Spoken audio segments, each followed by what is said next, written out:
तो आज का दिन बहुत महत्वपूर्ण दिन है इंडियन क्रिकेट के लिए। आज सुनील गावस्कर का 75th बर्थडे है। बहुत बहुत जन्मदिन मुबारक हो सुनील सर को। महान क्रिकेटर, महान बल्लेबाज, फैंटास्टिक बल्लेबाज, बिना हेलमेट के तेज गेंदबाजों के सामने बल्लेबाजी करते थे। और उनकी बल्लेबाजी जो हमेशा याद रखी जाएगी। वेस्ट इंडीज के तेज गेंदबाज हो, पाकिस्तान के तेज गेंदबाज हो, ऑस्ट्रेलिया के तेज गेंदबाज हो, इंग्लैंड के तेज गेंदबाज और बाद में सीम गेंदबाज हो, सबके सामने उन्होंने प्रदर्शन किया है। वेस्ट इंडीज के तेज गेंदबाजों के सामने उन्होंने 13 शतक लगाए हैं।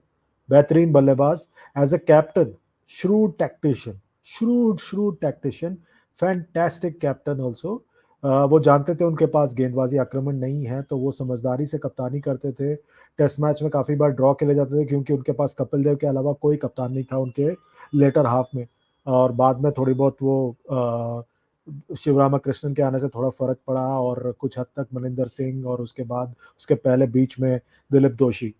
पर आई थिंक वनडे क्रिकेट में अगर देखा जाए तो उनकी कप्तानी में जो वर्ल्ड चैंपियनशिप ऑफ क्रिकेट जीता था भारत ने 1985 में, it was the best ever Indian one day team, best ever one day Indian team. And उसमें ऑलराउंडर्स थे, बॉलिंग अटैक ज़बरदस्त था, एक्सपीरियंस था बल्लेबाजी में। गावस्कर खुद 4-5 में आते थे बल्लेबाजी करने के लिए, ओपन नहीं किया था उन्होंने। और उनको इस टीम को 2001-2002 में विजडन का Indian team of the century का अवार्ड भी मिला था। मेरे हिसाब से 85 की टीम 83 की टीम से बेहतर थी। 85 का विक्ट्री 83 के विक्ट्री से बेहतर था। मुझे पता है कंट्रोवर्शियल स्टेटमेंट है, पर ये कहना पड़ेगा। पर गावस्कर गावस्कर थे, जबरदस्त विट। और जबरदस्त, उनको पता था कब क्विट करना है। कप्तानी क्विट किया जब सब बोल रहे थे क्यों कर रहे हो। उन्होंने क्रिकेट छोड़ा जब सब कह रहे थे आपने क्यों छोड़ा। उनके जाने के बाद काफी सालों तक भारत को लगा उनका रिप्लेसमेंट ढूंढने में। पहले नवजोत सिंह, पहले श्रीकांत थे, अरुण लाल थे, फिर उसके बाद नवजोत सिंह सिद्धू थे, फिर उसके बाद रवि शास्त्री ने उनके साथ ओपन किया।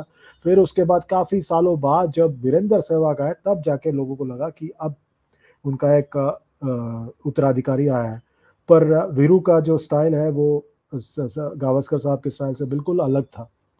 ओवरऑल अगर देखा जाए तो गावस्कर एक हीरा थे इंडियन क्रिकेट के, और उनका जगह फिल करना बहुत मुश्किल होगा मेरे हिसाब से। जब भी टेस्ट का वर्ल्ड 11 बनाया जाएगा, सबसे पहला नाम सुनील गावस्कर का होगा उसमें, इसमें कोई दो राय नहीं होगी। उनके दौर में बहुत सारे अट्रैक्टिव बल्लेबाज थे जैसे ग्रेग चैपल, विव रिचर्ड्स, और उनसे भी ज़्यादा एग्रेसिव ओपनिंग बल्लेबाज थे जैसे गॉर्डन ग्रिनिज, कुछ हद तक ग्राहम गूच। पर वो जो लेके आते थे टेस्ट क्रिकेट में खास तौर पर, वो ज़बरदस्त थी।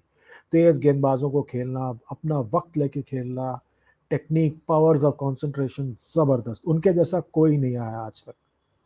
भास्कर साहब, आपको जन्मदिन बहुत मुबारक हो।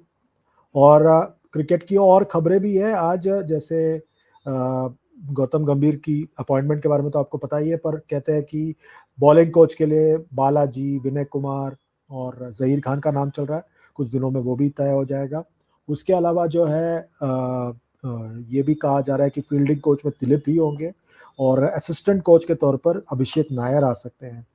और श्रीलंका दौरे के लिए गंभीर सिलेक्शन कमेटी का हिस्सा बनेंगे। उसमें हार्दिक को T20 का कप्तान नियुक्त किया जा सकता है और केएल राहुल जो है ओडीआई टीम का चयन लीड कर सकते हैं श्रीलंका में। ये सब अटकलें इस वक्त।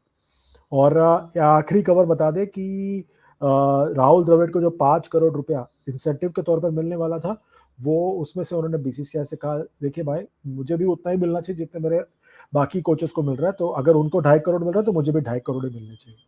तो ये सब हुआ है आज। और भी बातों के साथ मैं फिर लौटूंगा। मैच चल रहा है भारत और जिम्बाब्वे का, उसके बाद फिर जुड़ेंगे आपके साथ। तब तक इस चैनल को लाइक कीजिए, शेयर कीजिए, सब्सक्राइब कीजिए और नोटिफिकेशन की घंटी दबाइए। Good bye for now.